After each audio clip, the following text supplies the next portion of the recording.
24 September 2025 लडाखच्या इतिहासातला सर्वात काळा दिवस. लेहमध्ये गोळीबार होतो, 4 तरुण मारले जातात आणि 90 पेक्षा जास्त लोक जखमी होतात. पण त्याहीपेक्षा धक्कादायक गोष्ट म्हणजे त्यानंतर अशा एका माणसाला नॅशनल सिक्युरिटी ऍक्ट म्हणजेच NSA लावून तुरुंगात टाकलं जातं, ज्याने आयुष्यभर लडाखचे हिमनद वाचवण्यासाठी लढा दिला. मित्रांनो, आपण ज्या सोनम वांगचुक यांना एक शांत पर्यावरणवादी म्हणून ओळखतो, त्यांना अचानक राजस्थानच्या जोधपूर तुरुंगात का हलवण्यात आलं असेल? काय लडाख खरोखरच भारतापासून फुटू पाहतंय की ही लढाई काही अघोषित कॉर्पोरेट प्रकल्पांची? आजचा हा व्हिडिओ केवळ माहिती नाही तर लडाखच्या अस्तित्वाचा एक धक्कादायक आरसा आहे. शेवटपर्यंत नक्की बघा, कारण शेवटी मी तुम्हाला असा एक कायदेशीर ट्विस्ट सांगणार आहे जो ऐकून तुमचा लोकशाहीवरचा विश्वास डळमळीत होऊ शकतो. तेव्हा हा व्हिडिओ शेवटपर्यंत नक्की बघा.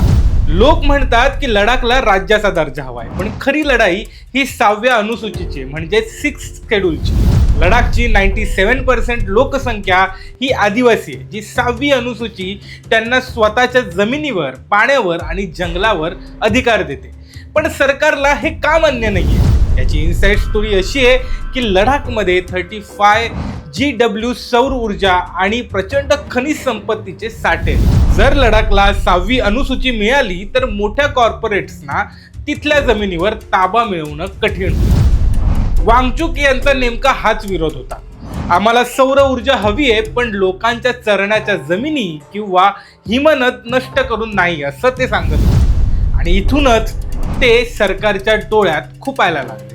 सोनम वांगचुक हे 10 सप्टेंबर पासून आमरण उपोषणाला बसले होते. 15 दिवस शांततेत गेले. पण 24 सप्टेंबरला सकाळी 11:30च्या सुमारास अचानक उद्रेक झाला. संतापलेल्या जमावाने लेहमधील भाजप कार्यालय आणि काही सरकारी इमारतींना आग लावली. या हिंसाचारानंतर पोलिसांनी कोणताही थेट इशारा न देता गोळीबार सुरू केला. आणि यातच थारचिन, जिग्मे दोर्जे, स्तानझिन नॅगमाल आणि दादुल या 4 तरुणांचा मृत्यू झाला. रिपोर्टनुसार गोळ्या त्यांच्या छातीवर आणि डोक्यावर झाडल्या.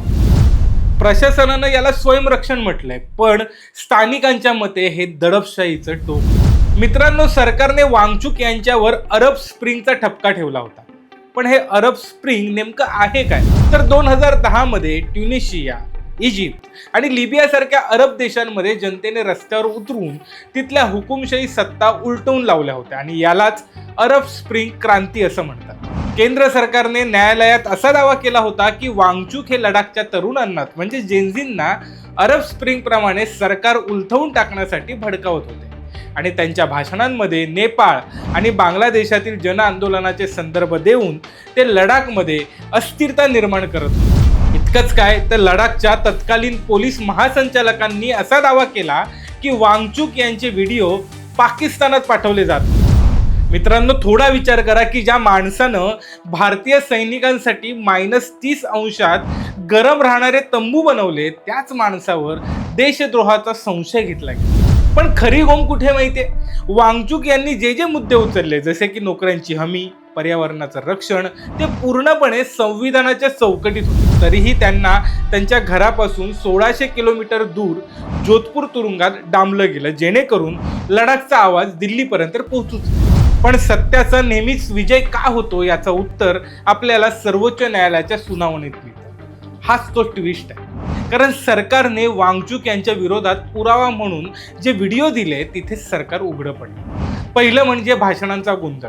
वांगचुक यांचं मूळ भाषण हे 3 मिनिटांचं होतं, पण सरकारने न्यायालयात सादर केलेलं त्यांचं भाषांतर हे 7 ते 10 मिनिटांचं होतं. न्यायालयाने विचारलं की AIच्या काळात इतकी मोठी तफावत कशी काय होऊ शकते? खरंच हे भाषांतर खरं आहे की या भाषांतरात काही जास्तीचे शब्द घुसवले गेले? दुसरं म्हणजे पेनड्राईव्हचा रहस्यमय प्रकार.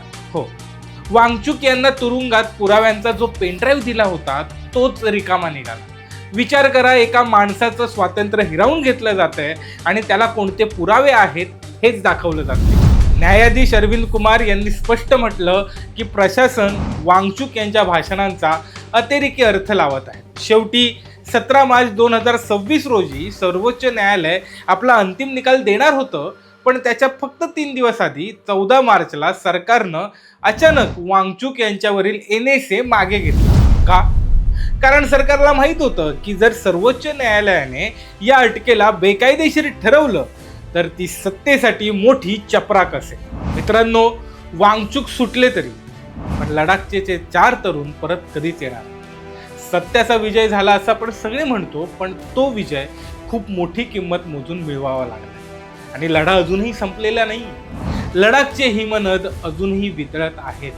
तिथल्या नोकऱ्यांवरही अजूनही नोकरशांचाच ताबा आहे. तुम्हाला काय वाटतं की पर्यावरणासाठी लढणारा माणूस हा देशासाठी धोका असू शकतो का, की हा केवळ एक कॉर्पोरेट नफ्यासाठी चाललेला लोकशाहीचा गळाघोट?